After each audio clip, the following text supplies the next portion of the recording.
It, it must be clear now that for most of you, I always hope for all of you, that the pictures and thoughts that flood the being through the mind, that they are ephemeral.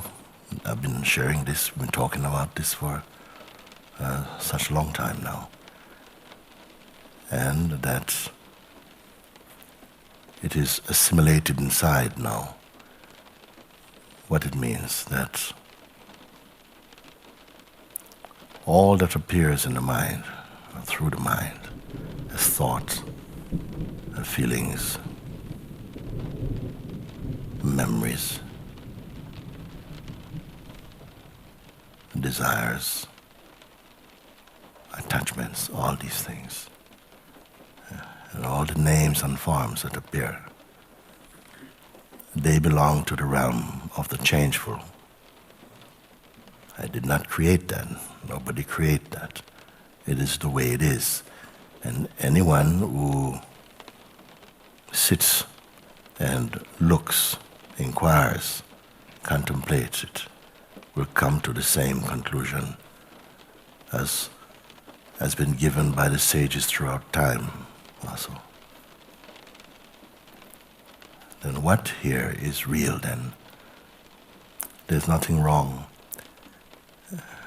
with perceiving, knowing, grasping that the world of names and forms is transient, momentary. It's not even a point of view, it is a fact. But the more deeply you go into it, the more you become aware of that dimension, where the perceiving of the world, of names and forms, where that perceiving takes place. Words always give a sense of more complexity. It is a very natural thing. But it has to be pointed out because it is easily overlooked in the human kingdom, because in our age it seems as though we are more attracted easily to the objects of the senses through imagination and thought, and primarily through personal identity. By saying this is not casting some heavy judgment or any dismissal upon the world. In fact, when we are confirmed in that understanding, it releases many things inside. Actually, unexpectedly, also great joy arises in you. We have to taste very intense experiencing in order to shake us out of this false sense of security that is the terrain of the person. Each one must wake up to the fact that you are the consciousness itself. It should not be missed. To miss this is to simply be dreaming your life. And yet, seeing these things, you are not cynical about life or about the world. In fact, in seeing this, true love, universal love, emanates from you. Because you don't really want anything from the world, or do you? When I say want anything, of course, everything can be accessible. But when you have a sense of I need, and form deep attachments to what is ephemeral by nature, this surely is foolish. Yet it's a very difficult thing to separate from due to habit. Nevertheless, You were there in the first place before all these things came. And our true nature remains innocent and untouched by the play of the body-mind. We need to come to that experiential conclusion. Grace is so much with you, step by step, breath by breath. Grace is with you. It's brought you so far. It will never abandon you. So many billions of beings have walked on this planet. They had moments just like we are sharing this very instant, where we could look into each other's eyes and feel the living force, the life force and the consciousness. We were touched by each other's kindness or openness, inspired by life. There are moments for all beings. These billions of beings have dropped their bodies long ago. But their realization of the truth has not fallen. If we know ourselves only at the level of the body-mind, in other words, as a person, all this will go. All the dream goes on. Nothing is really lost, but delusion. So I don't want to talk about these things and to try and, encourage. You've had so much support, encouragement. Now your tree must bear fruit. It is not enough that we understand things mentally, intellectually.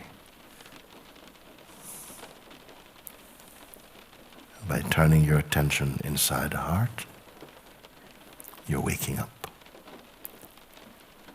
Waking up from this long sleep of personhood into that bright awareness itself.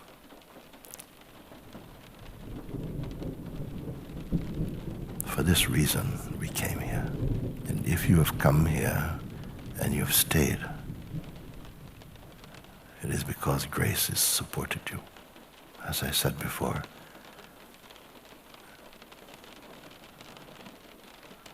you're the seeds of awakening in this dreaming world. Each one must be receiving the gift of the Spirit of Truth. The gift of the Spirit is not to speak in tongues or to display miracles or these things. The fruit of the Spirit is love and peacefulness, compassion,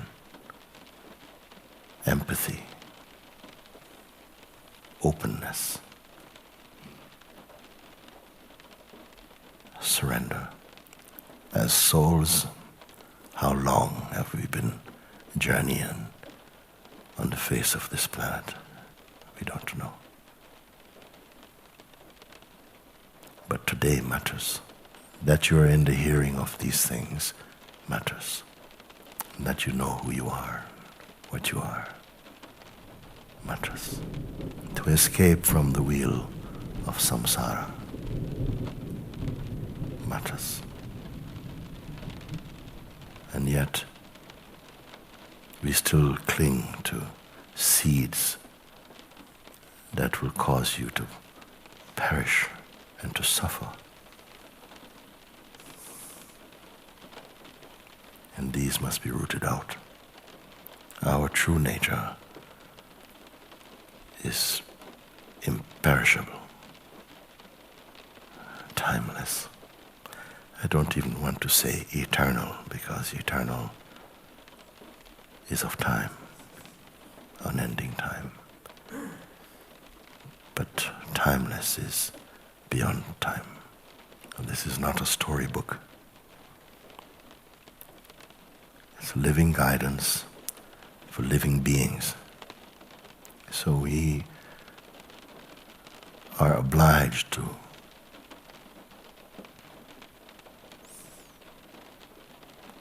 understand the functioning of the egoic mind and to not support it.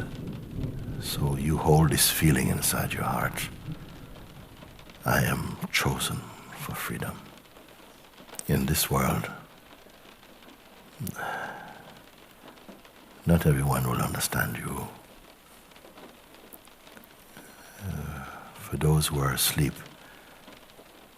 they even perceive what kind you're giving away your life. Because their projections may be different, their condition different. They measure success by worldly standards. But something brought you here. And you trust it because you're living in the fruit of it. In fact, you are the fruit of it. Grow in that inner confidence. Trust in what has been revealed to you. Walk in the light of your own understanding. At the end of the day,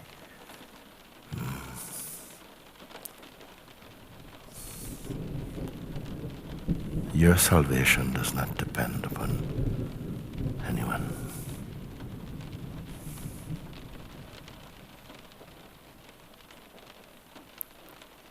Not on those who reject you, maybe.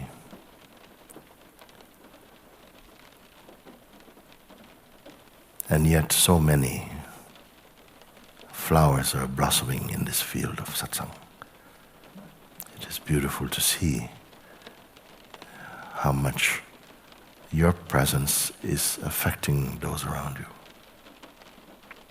The sense of personhood.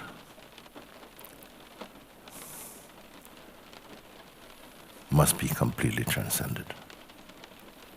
It can stay even after one wakes up into the deeper state, but it will only be so superficial, playful. All suffering, received and given, comes from personhood.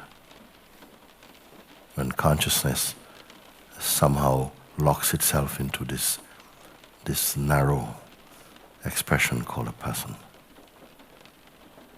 and then darkness proliferates everywhere.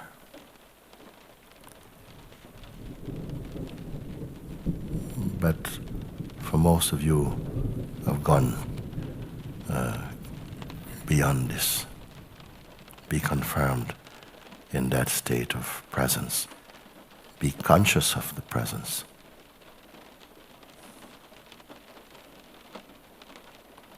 It's a wider field.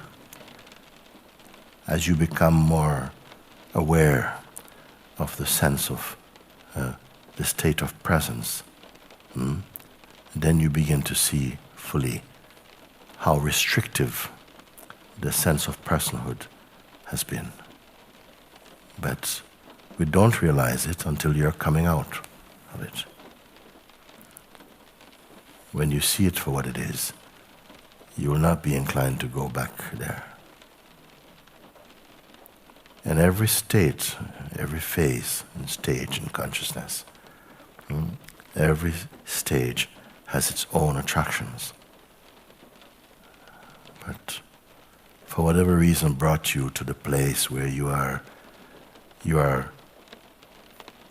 challenged to look from the truest place within yourself. This is seeing. This really is life affirming.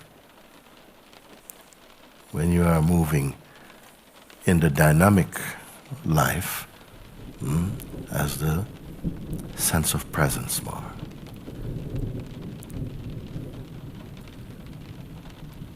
When you come to that point where even the sense of presence is observable in you.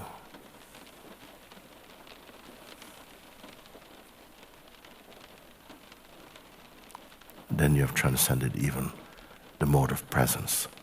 Presence itself becomes phenomenal. But be careful not to think you have done that in the state of presence. Life becomes light, without burden or without sorrow. Love fills and floods the being. Patience is there. Openness. The falling away of fears. The deep understanding that whatever happens, it is fine at a deeper level.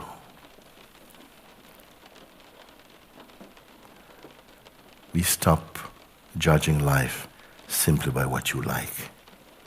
You begin to wake up. Waking up into the immensity of being, one's perfect self. Why perfect? Because there's nothing you can do for it. You, as we presently conceive of ourselves, is the lesser component. Ordinarily, when we think of ourselves, it is only shaped out of the body-mind, mostly. But something is different here.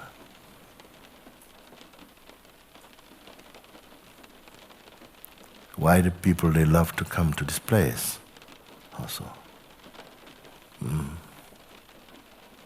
What is so special about this place? It's the same trees as beyond the hills. It's the same hills. Everything is the same. What is the difference? The difference is that here we venerate truth, we venerate God, and we live it. And that is the tree of life. Your life becomes the tree of life.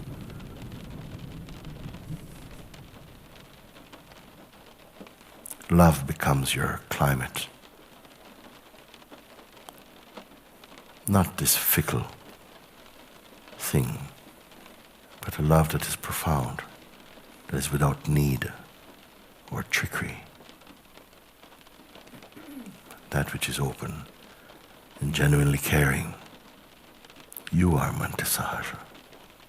And remember, Sahaja means the natural state. Not a contrived state, the natural state. And gradually, something is being absorbed in the unspeakable.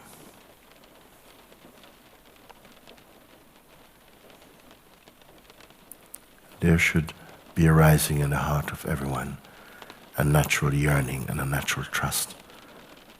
To go as far as you can, as deep as you are capable. Even your attention turned in this way, the Supreme will do the rest. Life is always putting in front of us subtle clues. It has to do this so that our part is to be sensitive enough to perceive them. And like this we grow to discover the language of the Supreme. Isn't it wonderful to know that the most true thing in you is the God in you. That which gives light to the world. That the most true thing